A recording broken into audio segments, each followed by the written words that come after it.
Good evening, everyone out there, and welcome to another episode of The Body Listener. Something I've been seeing clinically is a couple people with what the doctor calls cervicogenic dizziness. So if this is what you're told that you have, it is basically a catch-all term for you've got some stuff going on in your neck that is causing dizziness. So a couple strategies we're going to focus on to give you some relief and then hopefully keep it from coming back are, let's think about it 4 ways. So we have to reduce the tension in your neck, we have to strengthen your scapular and neck mobility patterns, we need to stretch out those tight muscles, and we need to strengthen your core, of course, and then we need to make your vestibular and ocular reflex work together. So what that means is when you dart your eyes over there and then move your head, your eyes are still able to stay tracked on that one point. So what can often happen if, even if you have symptoms of vertigo, it doesn't mean that you have a true vestibular dysfunction, and the best way to rule that out is by going to an ENT that specializes in vestibular problems, or a physical therapist that specializes in vestibular problems, especially what they call BPPV. But that's for another time. So this is stuff that you can do right here, anywhere. Just a couple things lying around. So like I said, phase 1, we need to get your mobility patterns warmed up. So if you're sitting at the desk all day with a forward head, with your head just resting on the back of your neck, not only are you going to get a nasty tan line back there, but you're going to make all these muscles really tight. So first things first, pick your neck up out of your shoulders, and if you're holding your shoulders up here, drop those shoulders down, okay? So let's work on how to move your neck first, all right? So drop your head down, and then all the way back. Let's do that again. So let your head drop all the way to the bottom of your range of motion. And if you're used to just stopping here, see if you can let your head totally drop. Let your head be heavy like a bowling ball. And then when you come back to center, the way that you extend your head, again, it's no good if you're just bobbing your head back, because that's the same old way you've been doing it. See if you can bring your chin in and look up towards the sky, almost like you're making a double chin. You keep your neck long, and then you look all the way up. So how many times? There's no magic number, but do it enough so that you're learning where your range of motion gets stuck. Okay, a lot of times once you extend, or once you get into some capital extension, you're not going to, if you're not used to doing this, you're probably going to stop somewhere around here. But you got more. And like with anything else, the more you practice it, the better it gets. All right, so that's flexion and extension, and you've got side bending, left and right. All right, and then you got rotation. Like that. And the whole time, seeing if you can keep your chin down. Try not to let it come up, because then you're, again, going to make those muscles in the back tight. Okay, so pause it here, practice those motions. You got flexion, extension, side bending, rotation, right? Pause it, go back, rewind. Practice each 5 or 10 times, okay? Ready for the next one? We got shoulder patterns, okay? Why do shoulders matter when you've got a headache or when you've got dizziness? If you're using your arms, or if you're using your shoulder, your upper traps, every time you're reaching overhead, the upper trapezius, guess where it connects in the base of your skull. So if you're stressing that out every time you're using your arm, we need to bring that shoulder out of the ear, okay? So you've got a neck, you've got a head, you've got an upper trap, and you've got an arm. You got to use each independently, or else something's going to break down, okay? So how do you use your arms and your shoulder blades properly? You keep your shoulder blades squeezed down, and you glide those arms up. So if you notice like your range of motion starts to get stuck there, focus, keep your shoulder blades squeezed down, and then glide all the way up as far as you can. And then notice, so if you're at the top of your range of motion, you're like, yeah, I got it, what's this guy talking about?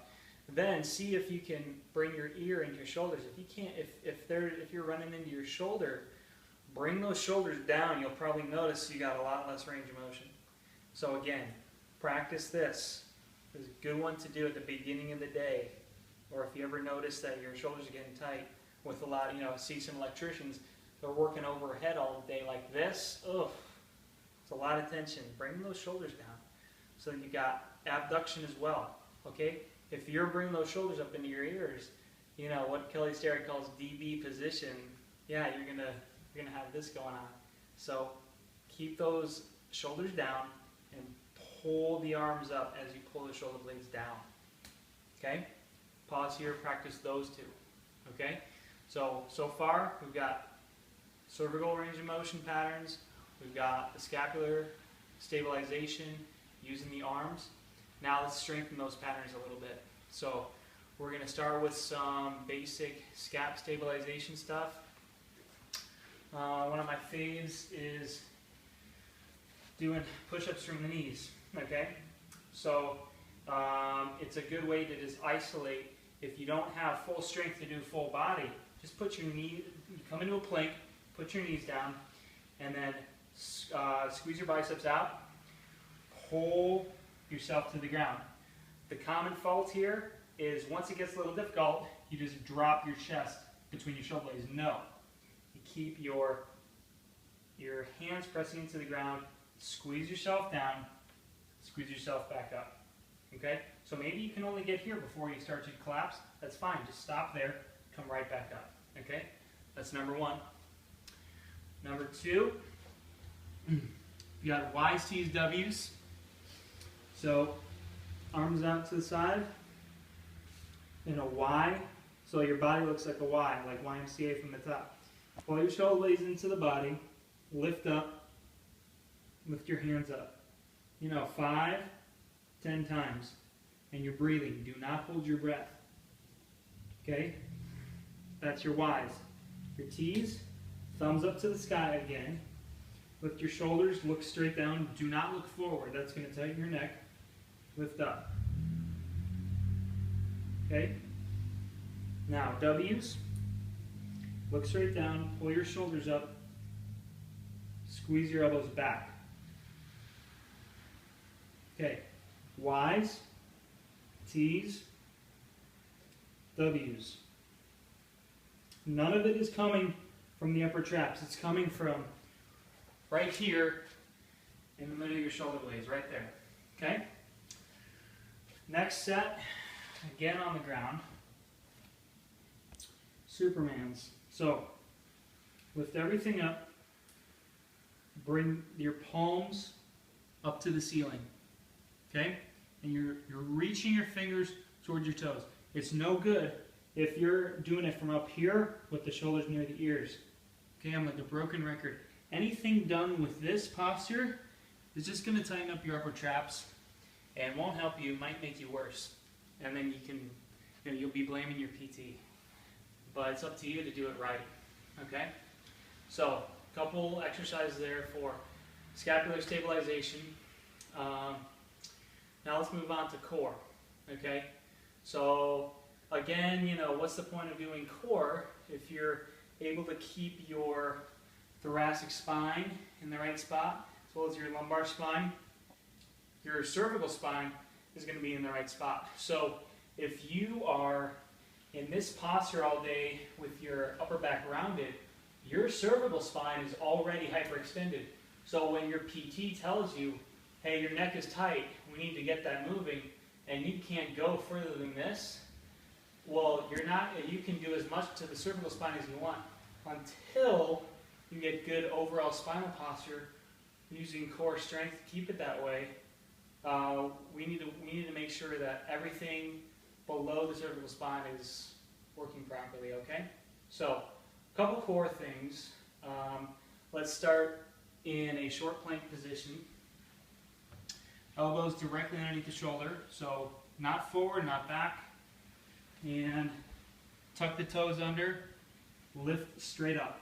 Press into your arms, look straight down. Do not look forward, that's going to tighten the neck.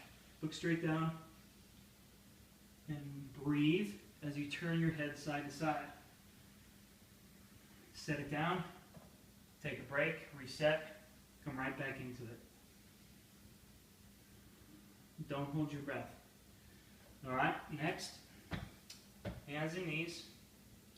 Reach your opposite leg and opposite arm away from your midline. Okay? So you keep flowing through that. And then squeeze it together. Common faults here are, letting the pelvis not be square. So a lot of people just want to, open it up. Or if that shoulder's coming towards the ear, bring it into your body and keep this area. Have someone come and put a hot cup of coffee right there, and don't spill it. Okay? And then your other, basically, if you're doing this, just try not to fall over. Okay? Make it as simple as you can. Flow through that, maybe 5 times each side. Okay? And roll over onto your back. Couple things here that'll just kind of, it'll challenge you to keep a good neck posture when you're doing your core work. Oftentimes, if you're not using your neck correctly and you're doing a bunch of crunches, you'll notice the back of your neck getting stiff. Well, all you have to do is tuck your chin a little more, and instead of making the back of your neck tight, you're strengthening your deep cervical flexors in the front of the neck. Okay? So, you tuck your chin, and you're not forcing yourself up. You're pulling your shoulder blades into the body and gently squeezing yourself up, keeping your head in line with the shoulders. So your head's not going before the body, right? You're keeping it in line, just like that. Pulling your belly in. Don't let it press out. Keep it pulled in.